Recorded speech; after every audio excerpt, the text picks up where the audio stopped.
Fredrick. I'm from the Cayman Islands and I'm 57. My name is Bryan and I'm Amy's friend.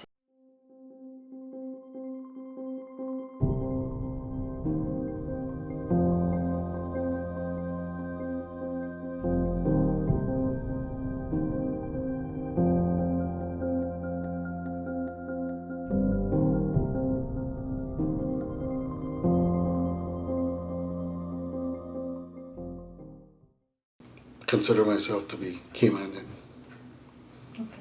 My ethnicity, I would say that I'm Caymanian. Well, my mom was born here, but she's of Honduran descent. My dad also was born here, and his parents are from the Cayman Brac. But from what I understand, they originated from Jamaica. So I have a whole bunch of different things mixed up. Jamaican, Honduran, Caymanian. Yeah, it's a mix. I was not classified as black. I was not classified as white. I was not classified as Hispanic. So for a long time, whenever I had one of those applications or forms to fill out that asked what you were, I would put other. And then I would put human. Because I didn't fall into any of the groups that just didn't know what to do with me. Being from Cayman, it's not a big place, population of just 60,000. So, and within the 60,000, I think there's like about 22,000 Caymanian. So it's not a huge population of Caymanians in the world. And so I'm really proud to be of that culture. When I lived in the Cayman Islands, it was not an issue. Nobody really cared. But when I went to the US, they tried to put me in a box to figure out which box you're in. Well, we think you're black. And then, well, no, you're not quite black, because I was rejected by them because I wasn't black. And then it was like, well, you're not white, so we can't put you in that group. And then they put me along with the Hispanic group and then go, but you don't speak Spanish or anything like that, so you can't really go in that group either. So honestly, I really didn't care, but for a lot of people it was important to put you in a class and have you associated with a particular group. Don't think that I felt forced to choose one side over the other. I was friends with white, black, Hispanic, Egyptian. I don't know what that race would be, but just a different variety of people that were there, because our school, the school that I went to, was 33% international at the time. And so there was a variety of people there, and I had friends from all over the world. So I don't think that I chose to be friends with just black people or just friends with Spanish people, but I was friends with both sets, white, black, Spanish, whatever. I didn't feel pressured to identify with any particular group. I just went about and did what I did. If you accepted me, then you did. If you didn't, then life goes on. And so I didn't let it be an issue for me, and I didn't let it kind of pressure me into making a decision. I mean, I hung out with whoever wanted to hang out with me. And for me, it was a non-issue. That was their problem, not my problem. Maybe because of Cayman being the way it is, it's just, we're all like a melting pot of people. Like a Caymanian is a mix of people, because everyone from Cayman comes from somewhere else. And so I never felt like I didn't belong to my Spanish family, which is the one I grew up the most with, versus my Caymanian family. They embraced the culture in Cayman. They weren't like, oh, let's go back home to Honduras. They were like, this is home. And so I never felt like I didn't belong to them. Well, to understand the whole separation, black and white, and you go to some places and it's considered to be white, and some places considered to be black. I remember the first time I went to what they call a black church, and we have church, not black church or white church. It's just church. And no, we're going over to the black church.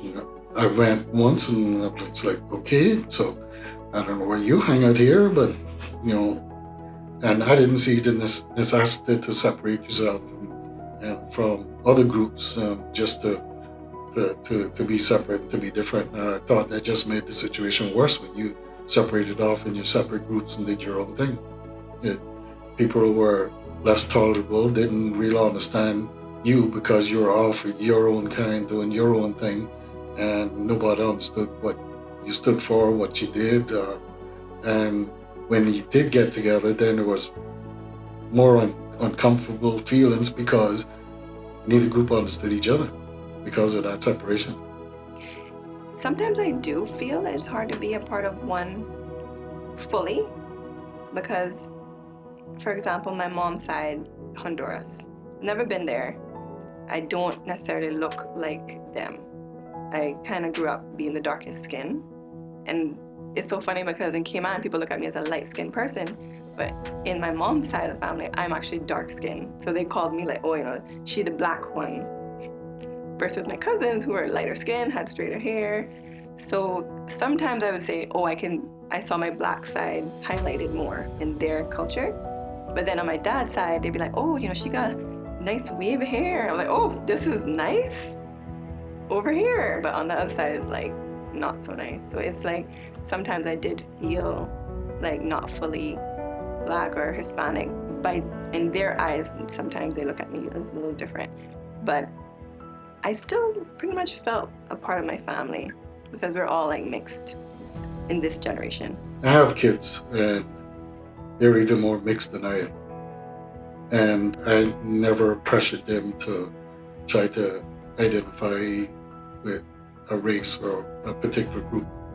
And for somebody that finds themselves in that position, the way I always looked at it, I'm unique. I'm different from everybody else. I'm unique.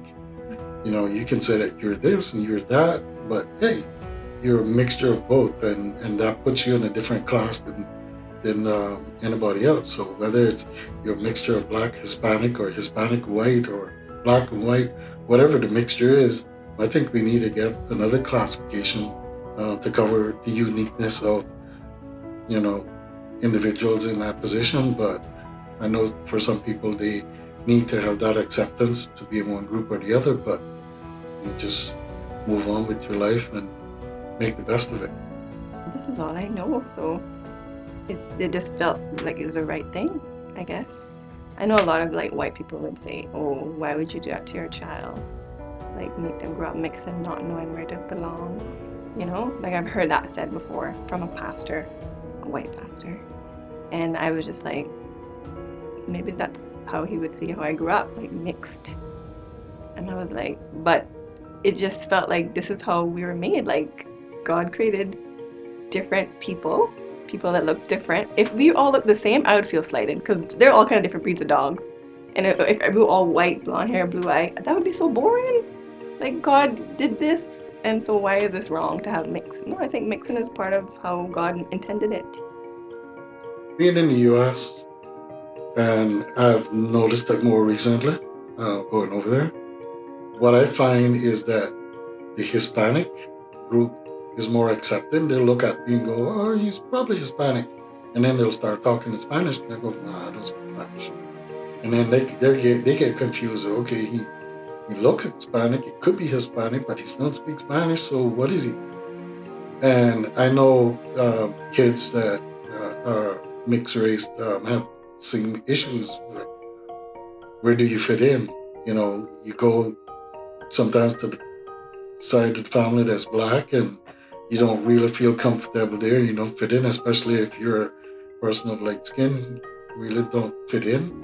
Then you go over to the other side and they're white and they have their stuff and you don't really fit in there either. And then they have this crisis of, well, where do I fit in? Who am I?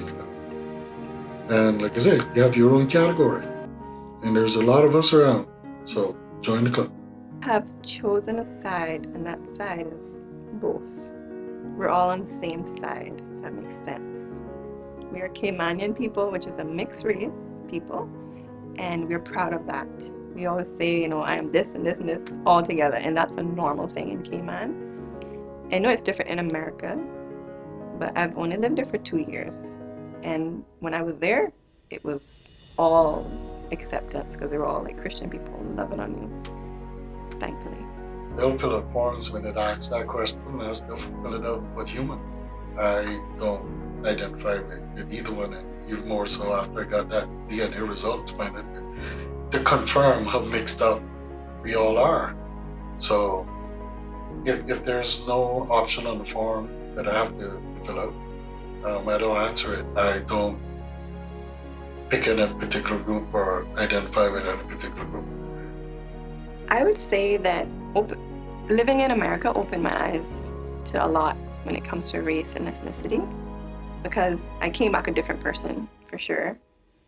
I came back aware more of my race because of how I was perceived when I went away. So growing up, I would say, I didn't really think much about it because we were all mixed, right? I wouldn't say, oh, I'm Black, Hispanic. I would just say I'm Caymanian. But to Americans, it's like, you're Black.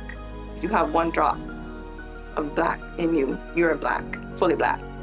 And so I know how, different people perceive me, and it kind of just made me more aware.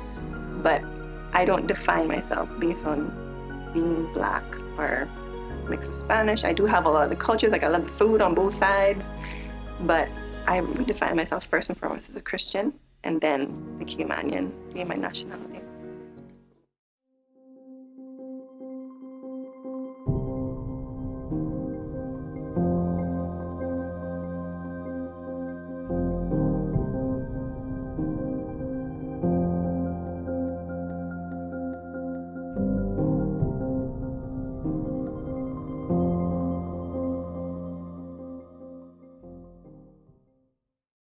Ariel, awesome. Let's call you Thomas just now for some reason. I get that often too. Yeah. My hands. Now we're rolling. Okay. We're rolling. Should I back up? No, you're fine. I can see it, so I can just do this. Sound. That's all. All right. I don't know what else to say. That's alright. How do I feel about it? I feel like I'm not breathing. Just take Sorry. it easy. Oh yeah, my bad. Nah, yeah, I'm sweating like TD Jakes out here. Nah, I'm good.